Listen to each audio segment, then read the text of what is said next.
चले भाई, तो करते हैं आज इसका फाइनलाइज मामला, है ना। तो आपने बहुत सारे क्वेश्चंस देख लिए हैं, लास्ट वीडियोस आपने डेफिनेटली देख ली होंगी, तो अब इसका मामला पूरा फिनिश करते हैं। और फिर और भी क्वेश्चंस आपके, क्योंकि अभी CHSL की भी की आ गई है, तो उसके भी question, one of the best questions, और CGL के क्वेश्चंस जो मैं आपको और एक्स्ट्रा करा पाऊंगा। वैसे तो आपका पेपर अब बस है ही, कुछ बच्चों का अभी से शुरू हो जाएगा, कुछ का होगा, ठीक है ना। तो अगर आप पहली बार है चैनल पर तो बिल्कुल जुड़ सकते हैं, और आपको कैसा लग रहा है सेशन उसके बारे में बता सकते हैं, ठीक है ना। बाकी आपको पता ही क्या करना है, ठीक है ना। बढ़िया से आप पढ़ाई कर रहे होंगे शानदार तरीके से, तो आइए शुरुआत करते हैं इस सेशन की, राइट। ओके, तो काफ़ी सारी चीज़ें हमने करी, बहुत सारे क्वेश्चन हमने कर लिए हैं, है ना। ये पूरी फाइल आपको टेलीग्राम पे देखने को मिल जाएगी, टेलीग्राम का लिंक आपको नीचे दिया गया है, ठीक है ना। वहाँ से आप उसको जुड़ सकते हैं उससे, टेलीग्राम से, राइट। और भी बहुत सारी चीज़ें होती हैं टेलीग्राम पे, इंफॉर्मेशन आती रहती है, वो सब चीज़ें होती रहती हैं। चलिए, तो हम लास्ट टाइम यहाँ तक क्वेश्चन कर चुके थे, ठीक है ना। चलो इसको देखते हैं, 237 को, इसको पढ़ो, इसको ट्राई करते हैं। हाँ जी, बताइए। अगर 10 नंबर का एवरेज 16.2 है और हर नंबर में से 3 घटा दिया जाए तो 10 नंबरों का एवरेज क्या होगा। देखो, एक हमेशा ध्यान रखना, अगर 10 नंबर का या कितने भी नंबर का जो एवरेज है वो आपका 16.2 है। अगर आप हर एक में से 3 माइनस करेंगे, हर नंबर में से, तो एवरेज में से भी 3 ही माइनस हो जाएगा, ठीक है ना। तो नया एवरेज आ जाएगा 13.2। ये बड़ा ही आसान सवाल है, राइट। हमेशा ध्यान रखना, अगर आप हर में मल्टीप्लाई करेंगे तो मल्टीप्लिकेशन भी उतने की हो जाएगी, माइनस करेंगे तो माइनस भी उतने का ही हो जाएगा, डिवाइड करेंगे तो डिवाइड भी उतने का ही हो जाएगा, तो सारे काम सेम हो जाएंगे, राइट। आइए इसको समझते हैं।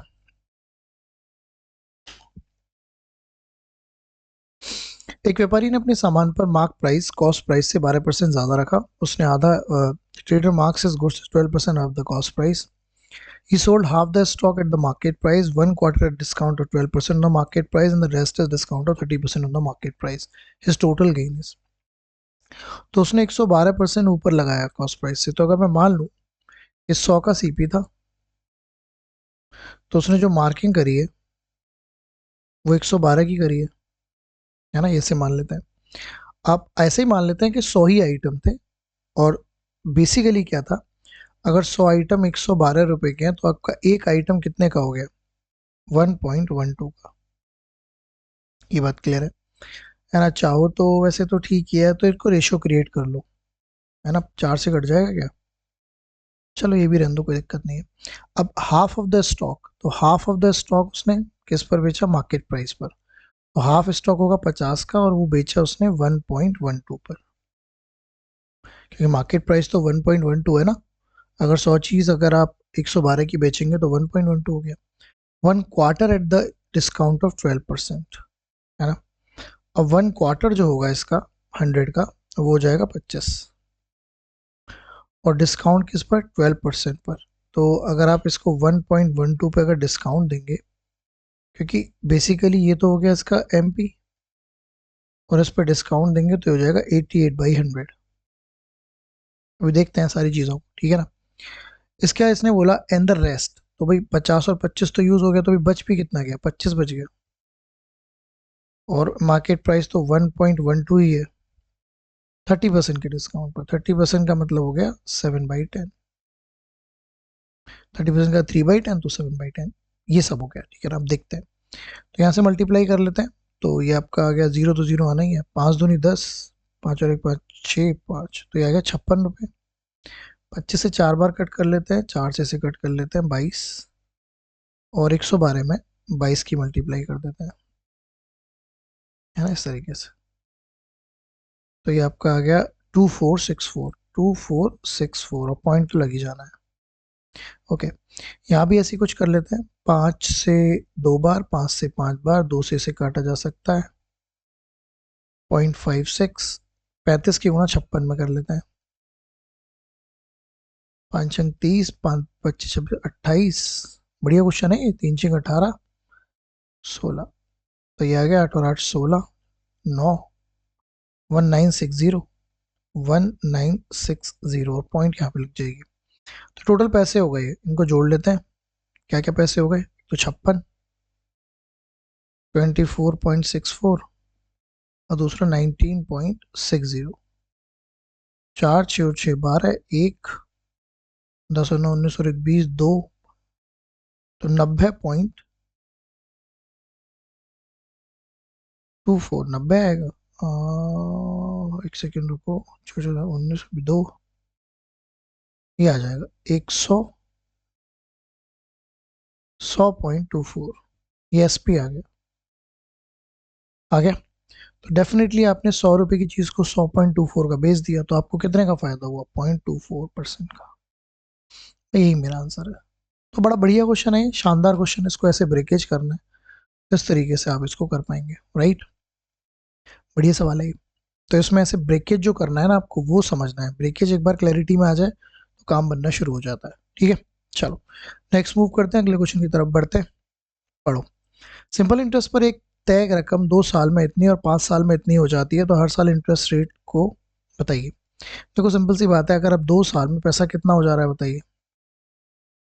1250। और 5 साल में पैसा कितना हो जा रहा है?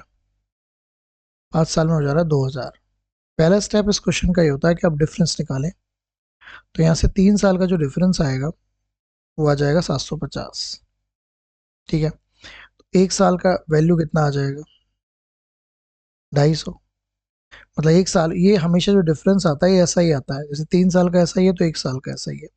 अब किसी भी कंडीशन को पकड़ लो, मैं इसको पकड़ लेता हूँ। तो मुझे बताइए, अगर आपका 1 साल में 250 रुपये आता है तो 2 साल में कितना आएगा? 500 रुपये। और ये अमाउंट है तो 500 रुपये इसमें से माइनस कर दीजिए तो प्रिंसिपल आ जाएगा, है ना। प्रिंसिपल माइनस करेंगे तो ये आ जाएगा 750, आपका प्रिंसिपल आ जाएगा। ठीक है, ओके।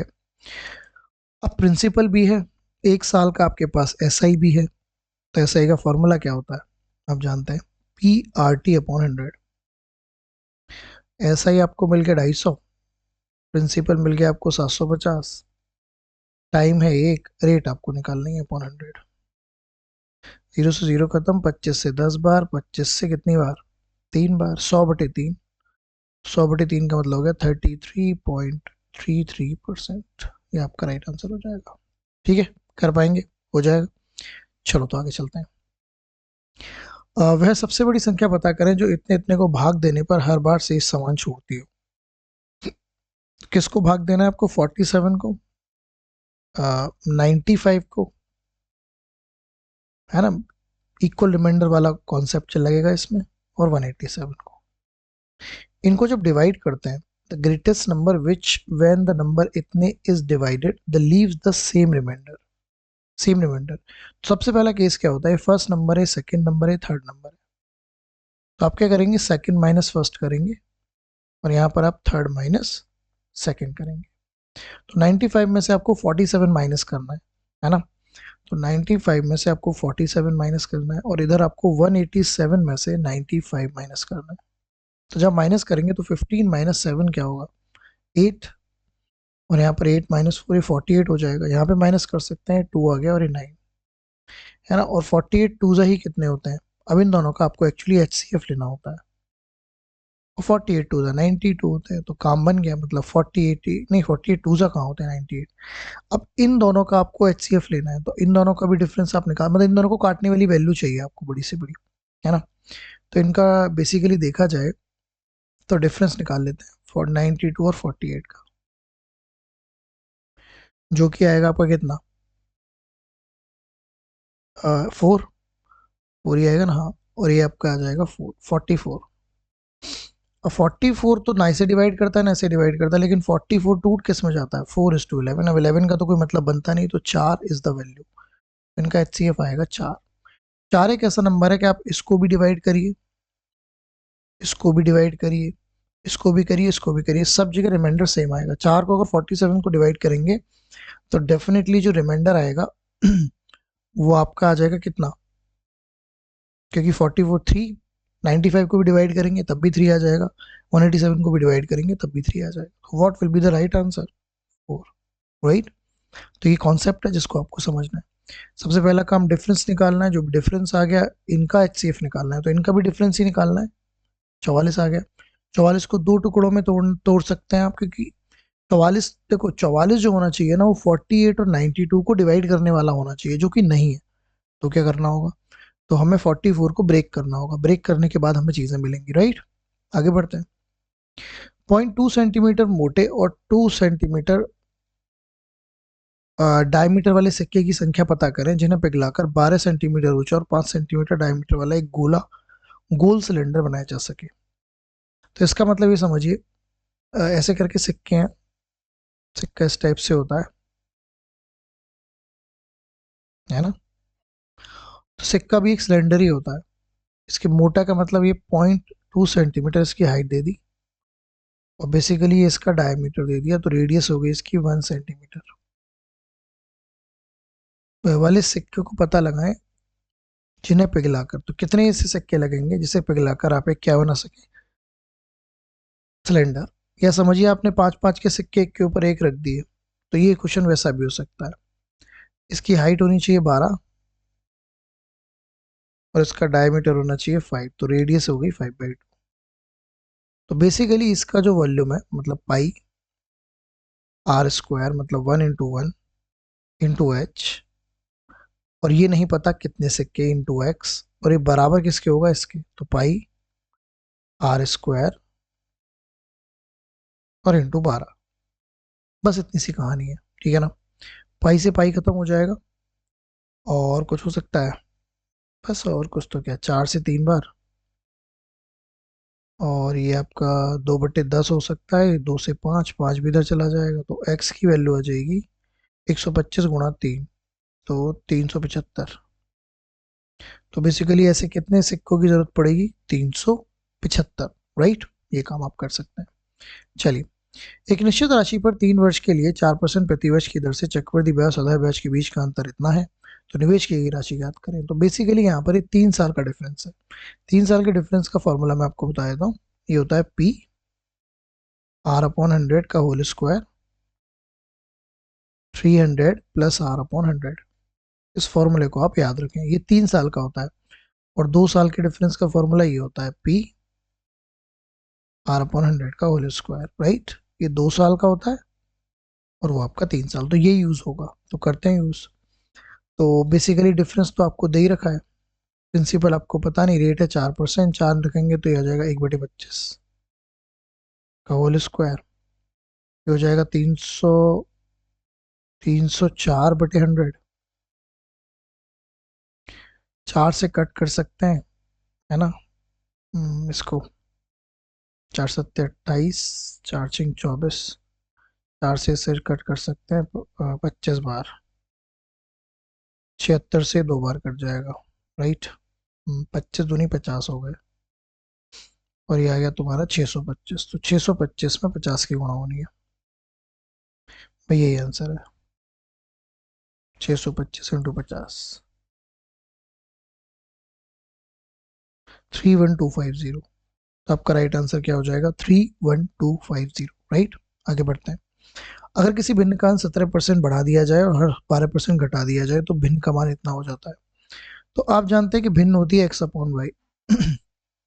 इसको आप 17% बढ़ाएंगे तो हो जाएगी 117/100, और इसको 12% घटाएंगे तो हो जाएगी 88/100, और वो हो जाती है 39/44। 100 का कोई मतलब नहीं है,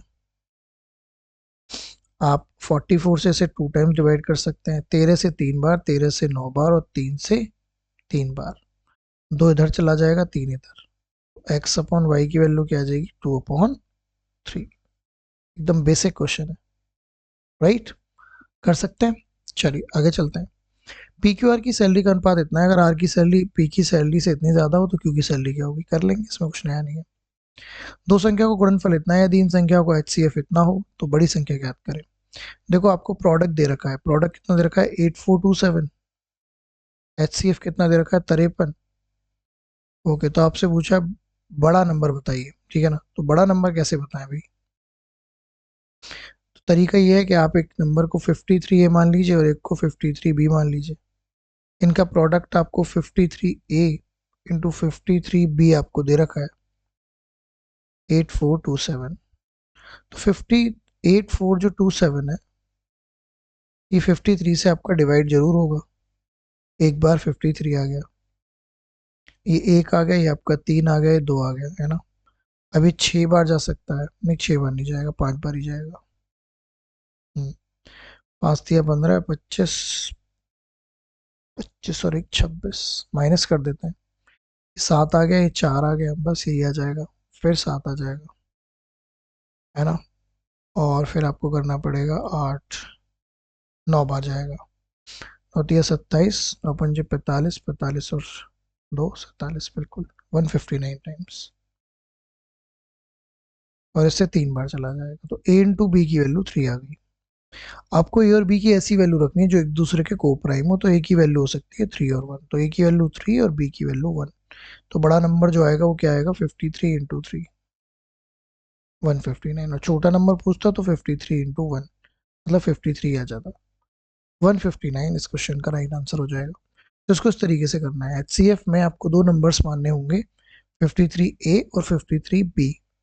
फिर जब आपने पहला नंबर 53A माना, दूसरा नंबर 53B माना, तो इनका जो मल्टीप्लिकेशन है वो इस नंबर के बराबर होगा, प्रोडक्ट बेसिकली।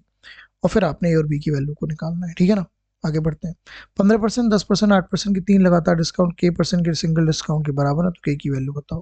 तो डिस्काउंट देने हैं आपको 15%, 10% और 8%। 15% का मतलब होता है 3 बटे कितना, 20, 10% का 1/10, और 8% का 2/25। पहला डिस्काउंट देंगे तो 20 से 17 हो जाएगी चीज, दूसरा देंगे तो 10 से 9, और 25 से 23। ऐसी कुछ कहानी है, कुछ कटपिट तो रहा नहीं, तो मल्टीप्लिकेशन ही करेंगे। तो ये हो गया आपका 200, 200 गुणा 25, 500, नहीं 500 नहीं, 5000। अब इधर गुणा कर लेते हैं, 17 की 9 में, 153 में 23 की मल्टीप्लाई करनी है, 3 3 जा 9, ना कुछ ऐसा हो गया, 9 4 5 11 4 1 7। तो ये आपका हो गया 3719।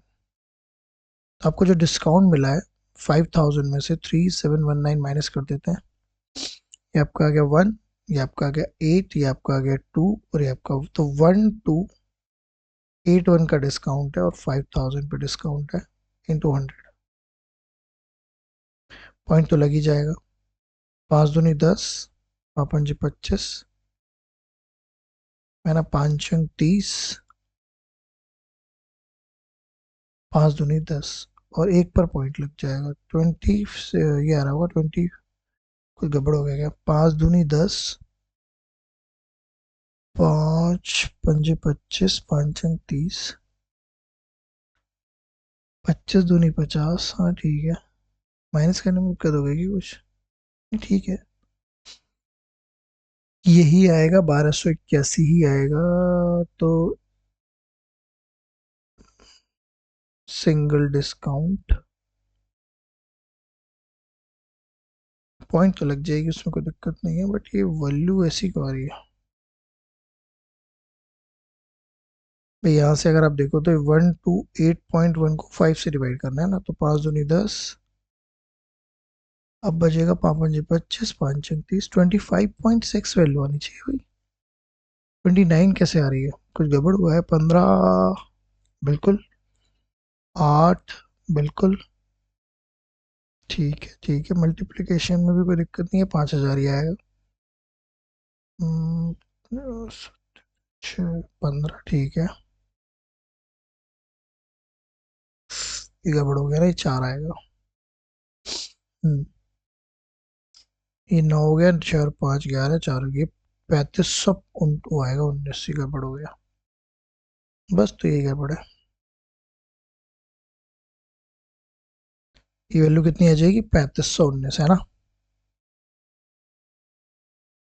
यहाँ पे आप 3519 माइनस करेंगे ना, तो ठीक था ना, ये 4 आ जाएगा, 1481 आ जाएगा, और नीचे आ जाएगा वही 5000। तो 148.1 को 5 से भाग करना है,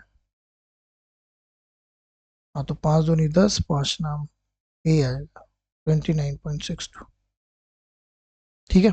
चलो इसको पढ़ते हैं। कपड़े पे नहीं, अपने आधे कपड़े को 30% प्रॉफिट पर बेचा, बाकी आधे कपड़े को 20% लॉस पर बेचा, बाकी कपड़े उसने कॉस्ट प्राइस पर बेचा, कुल ट्रांजेक्शन में उसका प्रॉफिट या लॉस क्या रहा, ये आपको बताना है। देखो कैसे करते हैं इस क्वेश्चन को, ध्यान से देखना, है ना। सबसे पहले अगर हम बात करते हैं तो आधा कपड़ा, अगर मैं पूरा कपड़ा 1 मान लूँ तो इसका आधा जो वैल्यू है वो आपने 30% के प्रॉफिट पर बेचा, तो आप इसे लिखेंगे प्लस का 30, ठीक है। फिर इसने क्या बोला, and half of the remaining, तो हाफ तो यूज हो गया, इसका भी हाफ कितना होगा 1/4, वो उसने 20% के लॉस पर बेच दिया, ठीक है। And rest was sold at is cost price, तो अगर आप कॉस्ट प्राइस पर किसी चीज को बेच रहे हैं तो उसमें कोई ना माइनस आएगा ना प्लस आएगा, तो उसको जीरो ही रहने दो, उसका कोई यूज नहीं है लिखने में। अब अगर आप इसे सॉल्यूशन करें तो ये 15% आ जाएगा पॉजिटिव में, और इसे आप सॉल्व करें तो ये -5% आ जाएगा नेगेटिव में। इसका फाइनल वैल्यू बना प्लस का 10%। अगर प्लस का 10% हुआ तो वैल्यू हुई मतलब 10% का क्या, प्रॉफिट। तो आंसर आ जाएगा 10% का प्रॉफिट। मैं रिपीट कर देता हूँ, आधा 30% के प्रॉफिट पर, बचा हुआ आधे का भी आधा 1/4 30% के लॉस पर, और बाकी सीपी पर अगर कोई चीज़ बेचते हैं तो जब हम प्लस माइनस का यूज़ करते हैं तो यहाँ पर कोई ज़रूरत नहीं है, क्योंकि ना कुछ प्लस होगा ना माइनस होगा, वो जीरो ही रहेगा, तो उसका कोई यूज़ नहीं है प्रॉफिट या लॉस में, ठीक है ना। तो ये वाली बात है। एक व्यक्ति की महीने की इनकम इतनी है, अगर उसकी इनकम 25% बढ़ जाती है तो उसकी नई इनकम आपको बतानी है, बता सकते हैं आप। पहले ट्राइंगल का area, the area of the first triangle is 420 centimetre square और base is 60 centimetre, whereas the area of the second triangle is 1500 centimeters, base is this, what will be the ratio of the height of the first triangle to the second triangle। किसी भी triangle का जो area होता है वो होता है half base into height. तो पहले केस में 420 दे रखा है, बेस आपको 60 दे रखा है, तो इसको h1 मान लेते हैं, तो h1 आ जाएगी आपकी, h1 कितनी आ गई 14। ऐसे ही दूसरे में आपको बेस दे रखा है 7.5, हाइट आपकी h2 मान लेते हैं, और ये दे रखा है 1500। पॉइंट हटा के नीचे 10 ले आते हैं, 5 से कट कर लेते हैं, 15 से 100 और नीचे से 4, तो h2 आ गया आपका 400। रेशो पूछा है तो 14 रेशो 400,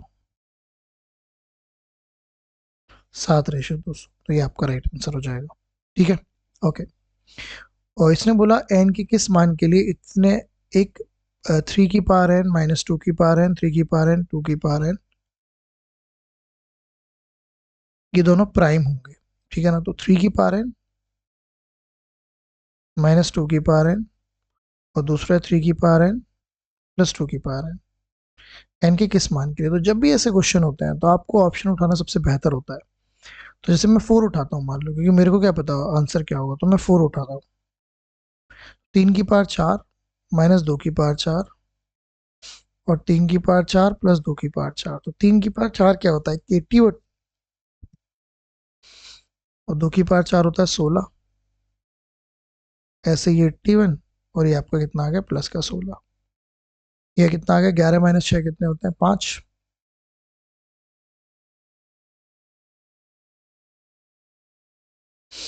और 7 - 1 कितने होंगे आपके 6, ये आपका हो गया 6 और 1 7, 8 और 1 9, 97, है ना।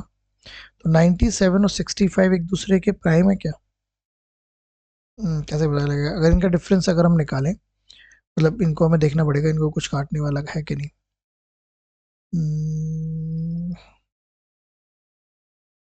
13 से कटता है, किया तो ठीक है। इनका डिफरेंस कितना आएगा 97 और 65 का 2 32, 32 में तो ऐसा कुछ है नहीं जो इनको काट सके। और what value of n r इतने एन इतने आर प्राइम, अच्छा ये कह रहा है दोनों ही प्राइम हो, तो ये तो प्राइम है नहीं, को प्राइम नहीं पूछ रहा, ये प्राइम पूछ रहा है, ये तो प्राइम है नहीं, तो ये तो ऑप्शन नहीं है। ओके, तो दैट्स वाई हम एन की वैल्यू 2 रखेंगे। ये पूछ रहा था कि किस वैल्यू के एन के लिए दोनों प्राइम हो, तो ये भी प्राइम नहीं है ना, ये तो है भी, तो ये तो नहीं है प्राइम। अब अगर हम बात करते हैं यहाँ पे एन की वैल्यू 2 रखते हैं, तो 3 का स्क्वायर -2 का स्क्वायर, और ये हो गया 3 का स्क्वायर +2 का स्क्वायर, 3 का स्क्वायर हो गया 9, 2 का स्क्वायर हो गया 4, 9 और 4, तो ये आपका हो गया कितना 5, और ये 13, बिल्कुल दोनों prime. That's the main reason कि दो इसका आंसर है। ठीक है, बात क्लियर हो गई। तो ये मुद्दा आपको अपनाना है। ठीक है जी, तो ये आपका मामला फिनिश हुआ। बाकी मैं और भी क्वेश्चंस आपके लिए लेकर आ रहा हूँ, द बेस्ट। इसको तैयारी करनी है आपको, ठीक है। टेलीग्राम ग्रुप से जुड़ जाओ, वहाँ पे पूरी फाइल मैं आपके साथ भेज रहा हूँ जिसमें आप बढ़िया से डील कर सकते हैं। ठीक है, चलो, all the best, take care, bye bye.